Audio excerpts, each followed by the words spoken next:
नमस्कार दोस्तों, आप सभी का आपके अपने YouTube चैनल शिव परिवार में हार्दिक स्वागत है। दोस्तों, आज मैं आपको सुनाने जा रही हूँ आमल की एकादशी व्रत कथा, जो इस प्रकार है। एक बार युधिष्ठिर ने पूछा, भगवान कृष्ण, मैंने विजया एकादशी का महत्तम जो महान फल देने वाला है सो सुन लिया है। अब आप कृपा करके फाल्गुन मास के शुक्ल पक्ष की एकादशी का नाम और महत्तम बताने की कृपा कीजिए। इस पर भगवान कृष्ण बोले, महानंदन सुनो, तुम्हें इस समय वह प्रसंग सुनाता हूँ जिसे राजा मानधाता के पूछने पर महात्मा वशिष्ठ जी ने कहा था। फाल्गुन शुक्ल पक्ष की एकादशी का नाम आमल की है। इसका पवित्र व्रत विष्णु की प्राप्ति करने वाला है। मानधाता ने पूछा, द्विज श्रेष्ठ, यह आमल की कब उत्पन्न हुई, मुझे बताइए। वशिष्ठ जी ने कहा, महाभाग सुनो, तुम्हें बताता हूँ। पृथ्वी पर आमल की उत्पत्ति किस प्रकार हुई, यह बताता हूँ। आमल की महान वृक्ष है जो सब पापों का नाश करने वाला है।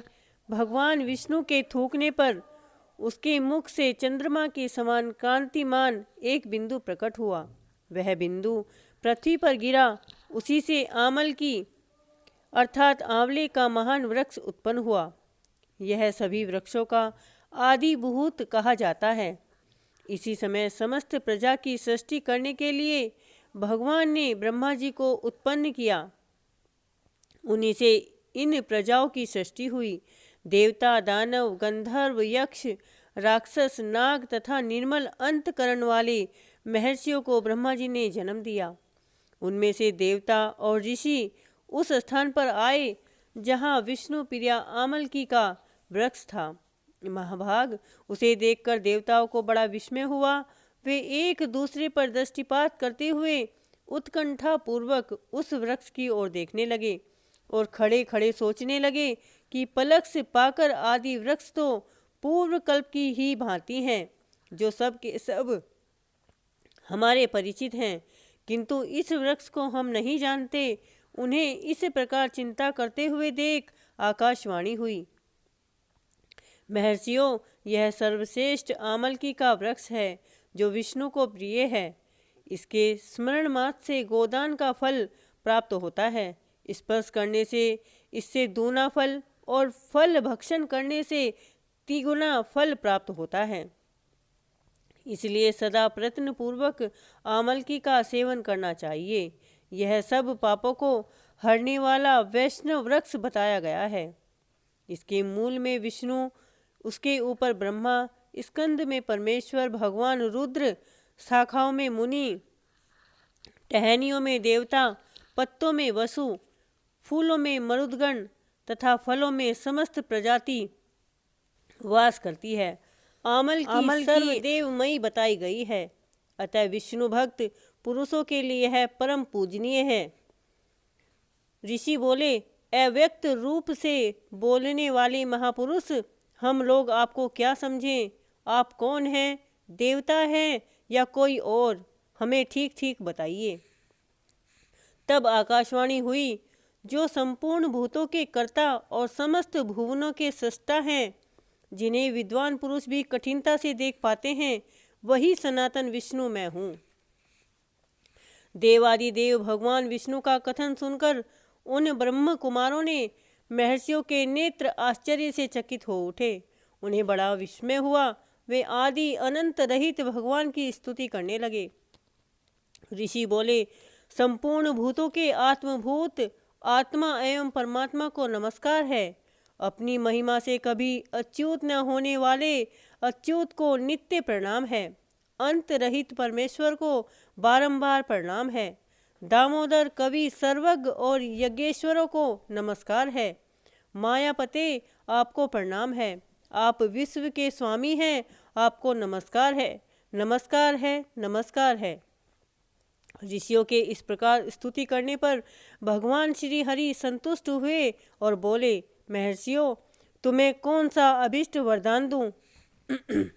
ऋषि बोले, भगवान,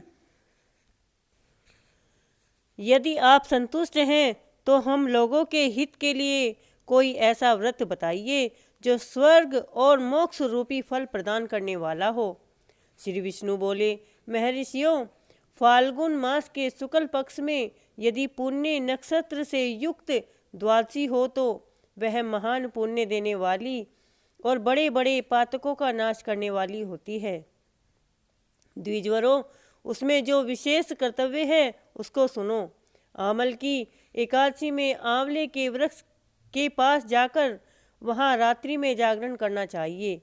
इससे मनुष्य सब पापों से छूट जाता है और सहस्त्र गोदानों का फल प्राप्त करता है। विप्रगण, यह व्रतों में उत्तम व्रत है जिसे मैंने तुम लोगों को बताया है। ऋषि बोले, भगवान, इस व्रत की विधि बताइए। यह कैसे पूर्ण होता है? इसके देवता, नमस्कार और मंत्र कौन कौन से बताए गए हैं? उस पर स्नान और दान कैसे किया जाता है? पुण्य की कौन सी विधि है तथा उसके लिए मंत्र क्या है? इन सब बातों का यथार्थ रूप से वर्णन कीजिए। भगवान विष्णु ने कहा, द्विजवरों, इस व्रत की जो उत्तम विधि है उसको स्मरण करो। एकादशी को प्रातःकाल दंत धावन करके यह संकल्प करें कि हे पुंडरीकाक्ष, हे अच्युत, मैं एकादशी को निराहार रहकर दूसरे दिन भोजन करूंगा। आप मुझे शरण में रखें। ऐसा नियम लेने के बाद पतित, चोर, पाखंडी, दुराचारी, मर्यादा भंग करने वाले तथा गुरु पत्नीगामी मनुष्य से वार्तालाप न करें।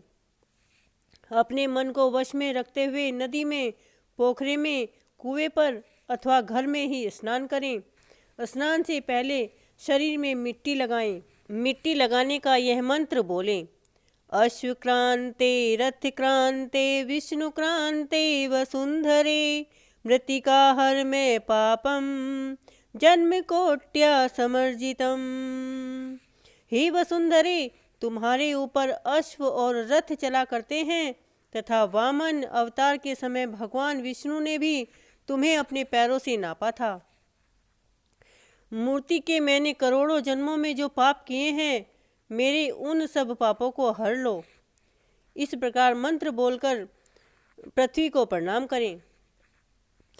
तत्पश्चात स्नान ग्रहण करें। स्नान ग्रहण करने के लिए यह मंत्र बोलें, तत्वमातं सर्वभूतानां जीवनं तंतु रक्षकं स्वेदेज ज्योति जन्नम जातीनां रसानां पतये नमः। स्नातोऽहं सर्वथीयेषु हद प्रसन्न वर्णेषु च नदीषु देवखातेषु इदम स्नानं तु मे भवेतम्।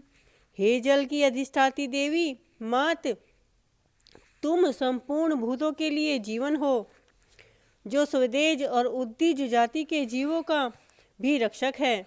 तुम रसों की स्वामिनी हो, तुम्हें नमस्कार है। आज मैं संपूर्ण तीर्थों, कुंडों, झरनों, नदियों और देव संबंधी सरोवरों में स्नान कर चुका हूँ।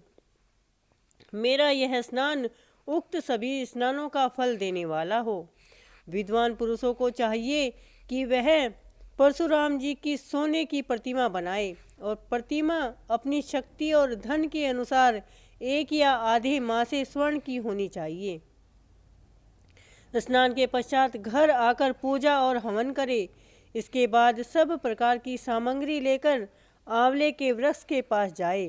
वहाँ वृक्ष के चारों ओर की जमीन झाड़ बुहार लीप पोत कर शुद्ध करे। शुद्ध की हुई भूमि में मंत्र पाठ पूर्वक जल से भरे हुए नवीन कलश की स्थापना करे। कलश में पंचरत्न और दिव्य गंध आदि छोड़ दे। श्वेत चंदन से उसको चर्चित करें और कंठ में फूल की माला पहनावें। सब प्रकार के धूप की सुगंध फैलाएं। जलते हुए दीप की श्रेणी सजाकर रखें। तात्पर्य यह है कि सब ओर से सुंदर एवं मनोहर दृश्य उपस्थित करें।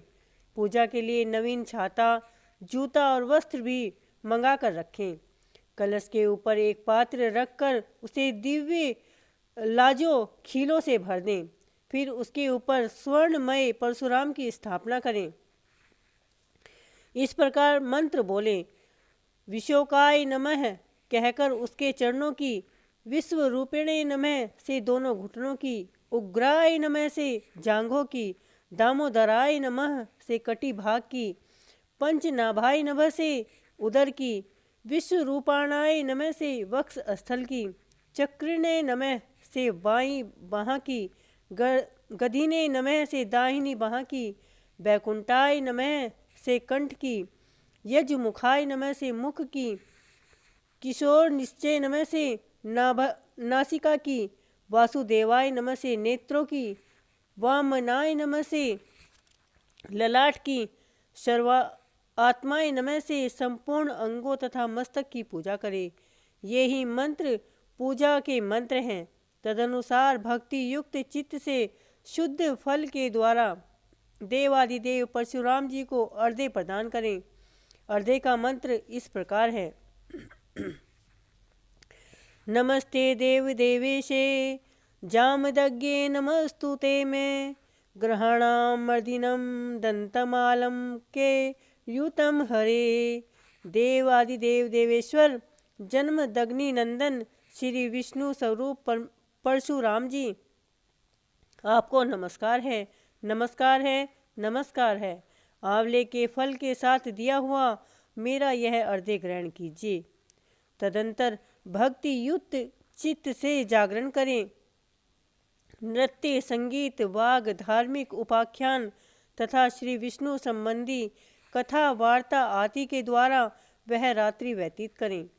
उसके बाद भगवान विष्णु के नाम ले लेकर आमल की वृक्ष की परिक्रमा 108 बार या 28 बार करें और इस प्रकार मंत्र बोलते रहें।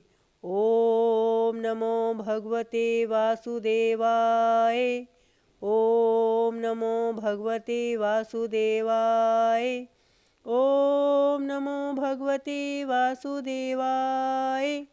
फिर सवेरा होने पर श्री हरि की आरती करें। ब्रह्मा की पूजा करके वहाँ की सब सामग्री उसे निवेदन कर दें। परशुराम जी का कलश, 2 वस्त्र, जूता आदि सभी वस्तुएं दान कर दें और यह भावना करें कि परशुराम जी के स्वरूप में भगवान विष्णु मुझ पर प्रसन्न हो। तत्पश्चात आमलकी का स्पर्श करके उसकी प्रदक्षिणा करें और स्नान करके बाद विधि पूर्वक ब्राह्मणों को भोजन कराएं। तदंतर कुटुंबियों सहित बैठकर स्वयं भी भोजन करें। ऐसा करने से जो पुण्य होता है वह सब बतलाता हूँ, सुनो। संपूर्ण तीर्थों के सेवन से जो पुण्य प्राप्त होता है तथा सब प्रकार के दान देने से जो फल मिलता है वह सब उपयुक्त विधि के पालन से सुलभ होता है। संपूर्ण यज्ञों की अपेक्षा भी अधिक फल मिलता है, इसमें तनिक भी संदेह नहीं है। यह व्रत सब व्रतों में उत्तम है, जिसका मैंने तुम्हें पूरा वर्णन किया है। वशिष्ठ जी कहते हैं, महाराज, इतना कहकर देवेश्वर भगवान विष्णु वहीं अंतर्ध्यान हो गए। तत्पश्चात उन समस्त महर्षियों ने उक्त व्रत का पूर्ण रूप से पालन किया। नृपश्रेष्ठ, इसी प्रकार तुम्हें भी इस व्रत का अनुष्ठान करना चाहिए।